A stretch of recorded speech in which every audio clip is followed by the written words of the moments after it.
Welcome to the Healthy, Wealthy, and Smart podcast.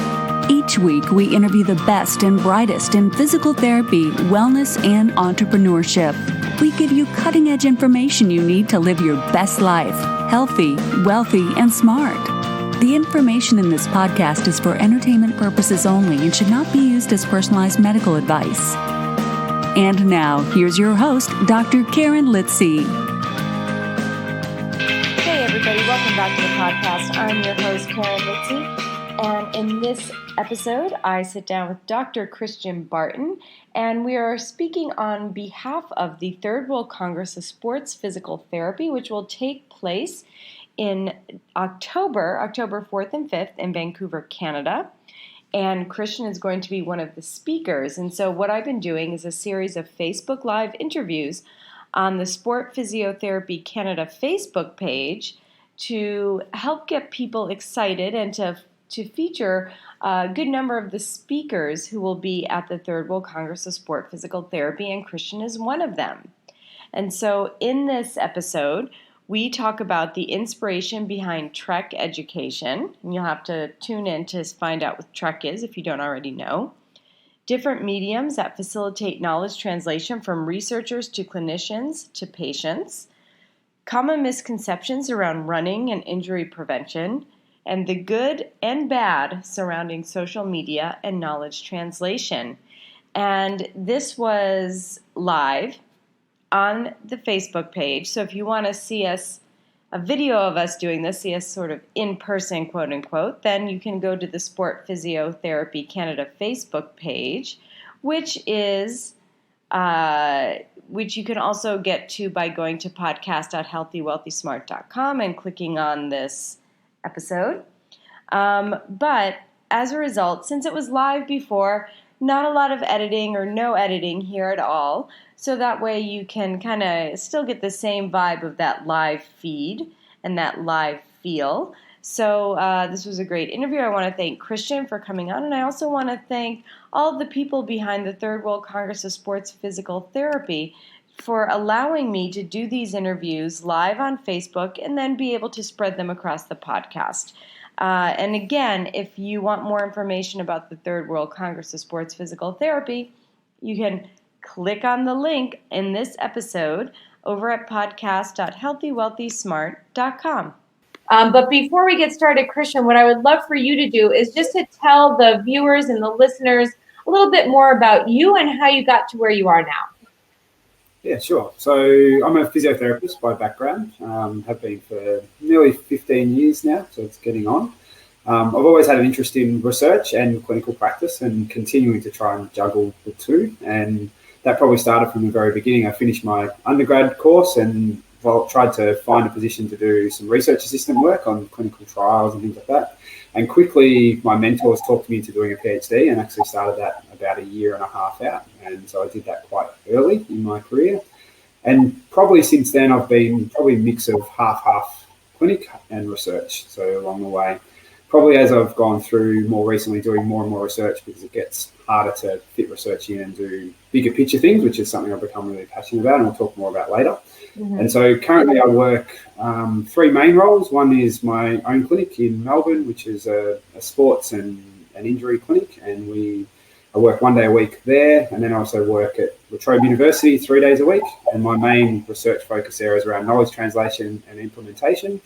And then the past couple of years, I've been doing 1 day a week with a surgical group, so the Department of Surgery at St Vincent's Hospital in Melbourne.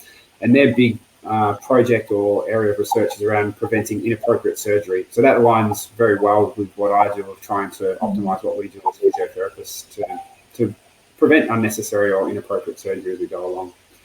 Yeah. Fantastic. Busy weeks. You have busy weeks. Yeah, alongside the three kids at home. And yeah, it's not the easiest to juggle at times, but it's certainly all things that I enjoy. Yeah, that's amazing. And every time, all the interviews I've had with all of the speakers who are coming to Vancouver in October all do so much. And I said, what we should do one time is just have an interview on how you manage your time. But that's for another interview, but I think people would really enjoy that. So now let's talk a little bit more about physiotherapy. So why this field?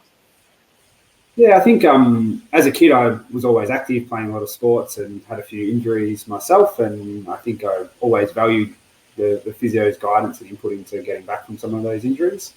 So that got me interested in the field, and then you go to university and you actually realise physio is a lot more than just treating sports injuries, and you do have to think about pulmonary rehab and cardiac rehab and neurological physio. There's a whole range and spectrum that we do. But I think pretty quickly when I come out, I wanted to go back to musculoskeletal and sports, and so went back down that path. And I think what I enjoy about being a physiotherapist is just keeping people active, and whether that's your more sedentary person where you're trying to motivate them through lifestyle changes to get active and manage their persistent knee pain or back pain, or whether it's a really elite sports person. I really enjoy trying to get people to achieve their physical activity goals, essentially. That's what I enjoy. Awesome. And now I can see more and more people joining. So again, if you're joining, please write like where you're watching from. And if you have any questions, put them in the comments because we'll be able to see them. So now you had mentioned this earlier, talking about kind of what you do, part of what you do. And you're involved in several knowledge translation initiatives, one of them being the Trek group, which I remember, I guess it was last year after Sports Congress, and we all changed our social media to the Trek Elephant logo, which was really great. So this is a nonprofit initiative created to enhance knowledge translation to healthcare professionals, but also to patients and general public. So can you tell us a little bit more about Trek and how it all started? Yeah, sure. So I think my research journey has been quite interesting. When I first started off doing research, I was in a gate laboratory doing biomechanics research, and I've always found that side of clinical practice really interesting. And you do this really intricate research and you spend a long time processing data, and you finally end up with maybe a couple of things that you can share to the community, and you share them. And then I started doing more clinical-based research and trials, firstly looking at orthotics and then thinking about exercise interventions. Very early, I actually worked on a lot of systematic reviews, and my passion for doing that was, well, we have all this great body of research, we need to bring it together so we can disseminate a little bit better.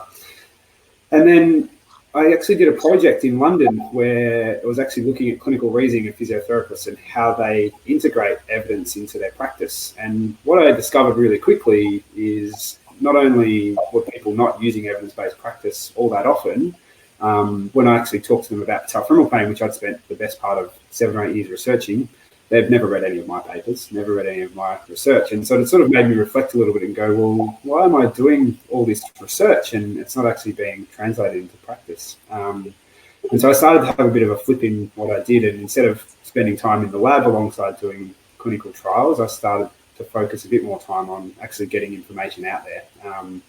And so I have a good friend of mine, Michael Raffliff, who's based in Denmark, and we often catch up at conferences. And actually one of the first times we spent a lot of time together was when I went to the Danish conference a number of years ago. It was actually after that conference, we were sitting down, both quite frustrated, having a couple of Belgian beers, talking about this problem.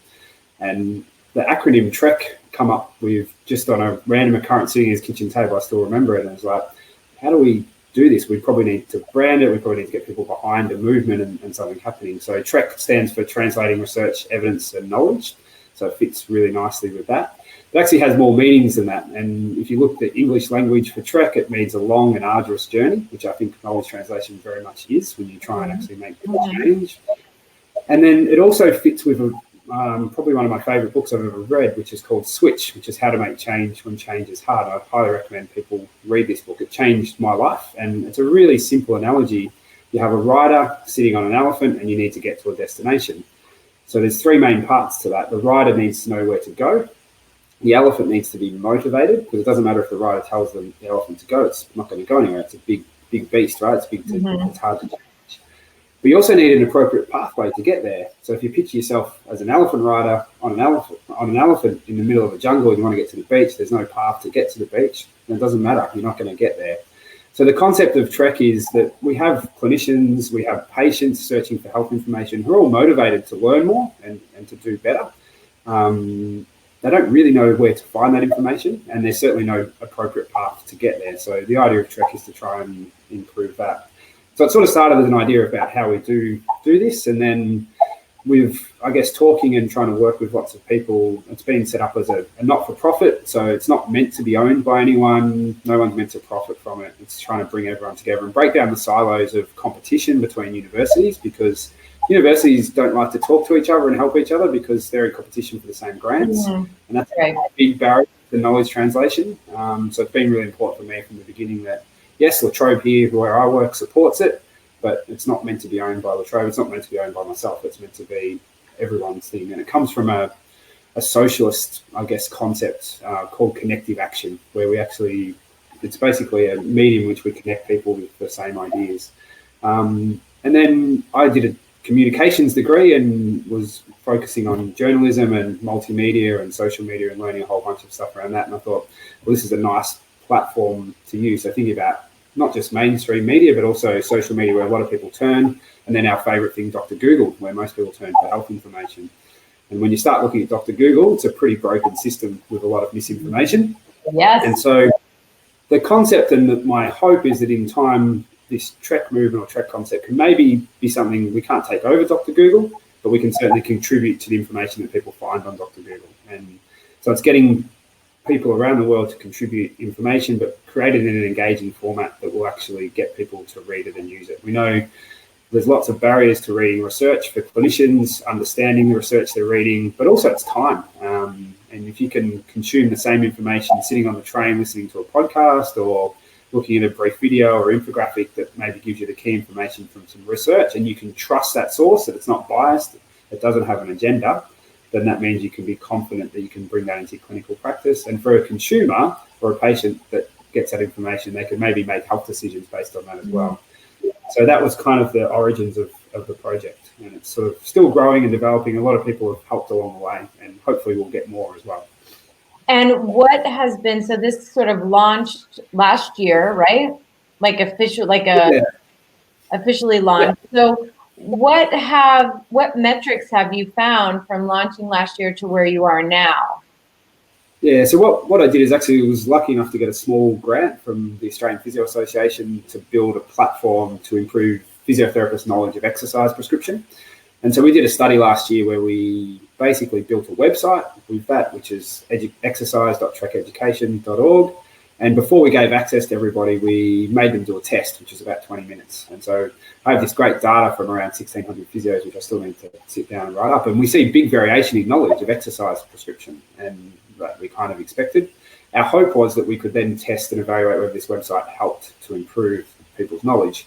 Now, of those 1,600, I think about 100 filled in the follow-up survey or questionnaire later, so we don't have great data on that. Mm-hmm. But it was, at least the grant gave us the funding to build a platform, and it's a multi-site platform. So since this time, we've built a website now for managing patellofermoral pain, which is a big area of mine for clinicians. We've actually just finishing off a low back pain site and a knee osteoarthritis site. So by the time the conference is around, we will have launched them and be available, and working with some other researchers to make a shoulder site. So think of all the big musculoskeletal conditions we see as physiotherapists. Mm-hmm. And we've also been developing platforms for consumer or patients as well. And so we have one which a PhD student, Danilo de Oliveira Silva, has been working with me for the last couple of years. And we did a simple little trial looking at that to see how beneficial that might be by itself, and then in conjunction with physiotherapy intervention. And certainly the website by itself is incredibly helpful for improving patients' knowledge and self-management strategies, their confidence in doing things, and seems to lead to reasonable clinical outcomes as well by itself, but probably better outcomes if we combine it with physio practice. So, yeah, we haven't done lots of evaluation yet, but we're hoping that we can start to do that more and more as we go along. And most importantly, just have some quality resources that are free access. You don't have to pay for. They're just there. You can use them. Awesome. And it's been nice to see the exercise site, and certainly the ones we're developing at the moment, there's plans to do this as well, but they've been embedded into teaching curriculum as well, which has been really good. So university here at La Trobe is using them, but other universities around the world have also used bits and pieces of content. And that's the idea of it, is to use it all. Pointless multiple people around the world creating the same content when we could work maybe a bit better together. So that's part of the idea of it. Yeah, that makes a lot of sense. And now, you're sort of, like you said at the beginning, sort of doing a little bit of both your research and clinician. So why, in your opinion, why is it so important to bridge that gap between research, and clinical practice? Yeah. So I think if I put my, not my research hat on, but my clinician hat on, and I think about our physiotherapy profession, I think we have some amazing physios around who do a really, really good job. We have others who are very good physios and are working really hard to continue to improve knowledge. We have a lot of practice that I'd also consider as pretty low value care, and sometimes iatrogenic care, where actually maybe delivering health education and information is actually detrimental to the patient. Mm-hmm. And so I think collectively we need to work really hard to establish our brand better and better, because we can do better. And a big part of that is actually making sure that what we do know to be beneficial and effective for patients all around the world is actually disseminated into the hands of people who can use it. And that's a big part of that is physios and other health professionals. So that's the big passion for trying to change it. And I see in my clinic a lot of second and third opinions, and sometimes it's just the patient hasn't been motivated, hasn't done the things that they need to do. They've actually been given really good guidance, but equally we see cases where they've seen multiple health professionals and just the treatments and the information they've been given is just not aligned with what we know of contemporary knowledge around evidence for what should help that person. Mm-hmm. And what do you think as physical therapists or as physiotherapists, what do you think we're doing really well and we're doing right? And what do you think we need a little bit of help with? Ooh. I'm not going to say doing wrong, but maybe we just need a little boost. Yeah, it's a good question. I think in the most part, physio practice and physical therapy practice is moving towards more active management. I know there's lots of debates on Twitter and social media and people arguing about the value or lack of value, whichever side you sit on, about manual therapy and things like that. But I think overall we are moving to more active management approaches. We are moving more towards managing the pain science side of things and educating patients better about that. And I think that's improving. Probably what we're not doing very well is building that brand of what we deliver. And there's a couple of elements to that. One is, I guess, getting collectively across the board that we're all on the same page and delivering similar high value interventions. And what that means is some patients will go to see a physical therapist or physiotherapist and they maybe get delivered a lot of electrotherapy or something else and they don't get better in the long term. And then they go back to their surgeon and they say, oh, I did PT, I did physio, it didn't help. It didn't work. I failed PT. Yeah, it failed, and I think that's something that drives me a little crazy. Is you don't fail a profession, you fail an intervention, and that leads to a lot of inappropriate surgeries and other treatments. So I think collectively we need to be more on the same page, but that's something the knowledge translation probably helps with a lot. The other part that I think we do very, very poorly, and actually worked with Rod Brightly, who's going to be presenting the conference, and also with JF Esculia and Chris Napier to write an editorial on this in BJSM, and that is collecting outcome measures. So we don't actually measure what we do very well. We occasionally measure them, and this is the same around the world for compensable patients because we're forced to. But if you were to audit most people's clinical practice and say, can you show me that what you do is truly valuable, it's worth something? Most physio practices won't be able to do that. And I reflect on myself, and I can't do this very well.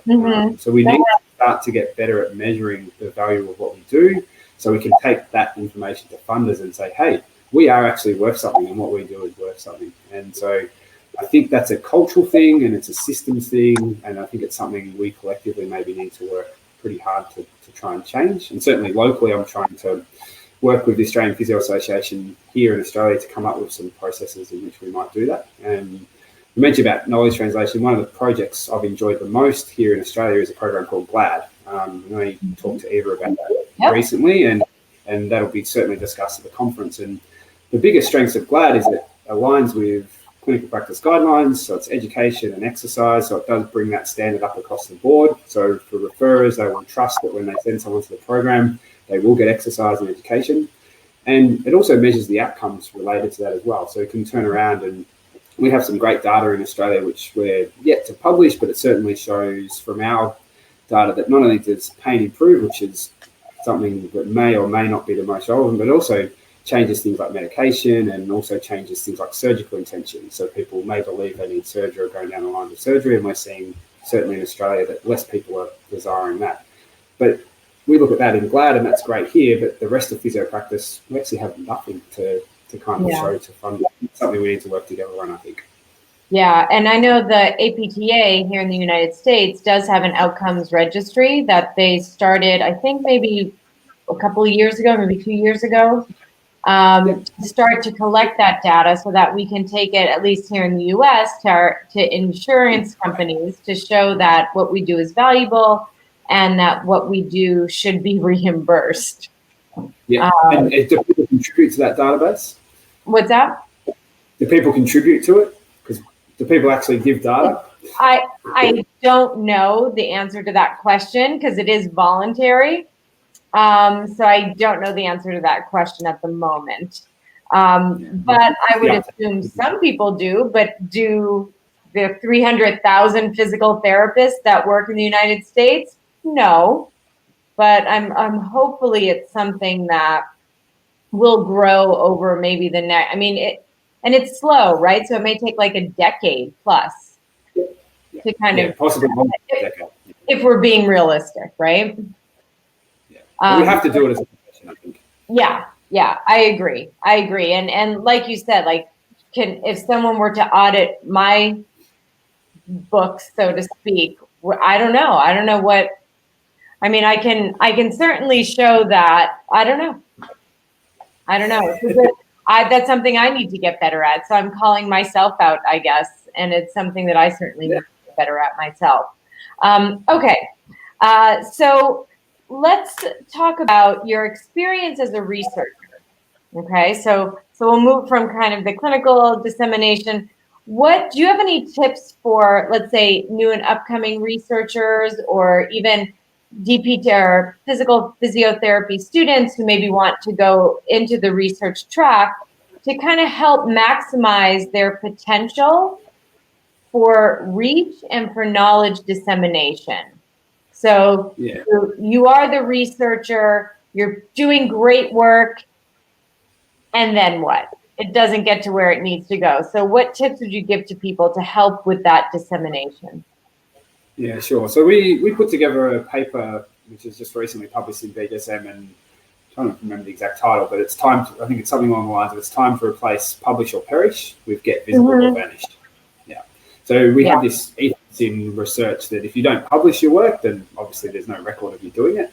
But also you can't give credibility to your work. The peer review process is very important to doing that.